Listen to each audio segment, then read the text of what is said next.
Better India में और जिस तरह से उदाहरण आते हैं उसमें से मैंने आप लोगों से कहा था कि मैं एक रियल स्टोरी आप लोगों के साथ शेयर करूंगी।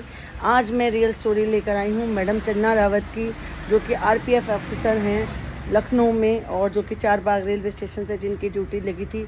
बात क्यों लाई हूँ और क्यों करने के लिए आई हूँ, मुझे ऐसी लेडीज़ बहुत ज़्यादा गूज़बम्स ले आती हैं जो अपने असाधारण हिम्मत से, शौर्य से कुछ ऐसा काम करती हैं जिनके बारे में बात करने का मन हो, और जो ये लगे कि देखिए किस तरह से ये छोटी बच्चियों को और अगवा किए हुए बच्चों के लिए उन्होंने कैसे कार्य किया।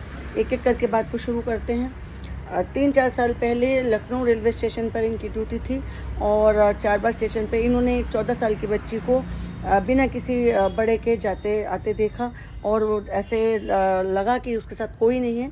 इनको कुछ शक हुआ तो ये उसके बराबर में आके जैसे सीट पर बैठी और इन्होंने से पूछा बच्ची से कि भाई किसके साथ हो, कहाँ जा रहे हो।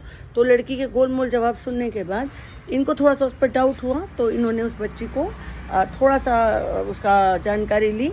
तो पता चला कि मोबाइल पे किसी का जैसे ऑनलाइन में जानकारी ली और उससे मिलने के लिए वो अपने माँ बाप को बिना बताए घर से कुछ पैसे लेके वो जा रही हैं। धीरे धीरे सब भरोसे में लेके वो मैडम अपने साथ उसको थाने ले आती हैं और उसके बाद उसको उसके घर वालों को सपोर्ट किया जाता है। उस दिन के बाद उन्होंने अपना एक प्रण बना लिया और उन्होंने इस काम के लिए उन्हें सरकार से भी मदद ली और उसके बाद वो धीरे धीरे अपने और वुमेन ऑफिसर्स को लेकर इस तरह से रेलवे स्टेशन पर जाकर वो काम करने लगी। 15,000 से ज़्यादा 10,000 से 15,000 बच्चे वो 4 साल में 5 साल में रेस्क्यू कर चुकी हैं, उनके पेरेंट्स को दे चुकी हैं। और इनका जो नाम था उस ऑपरेशन का वो नन्हे फरिश्ते था। और उसके बाद लेडीज़ ऑफिसर्स ही इनके साथ सादे कपड़ों में रहती थी।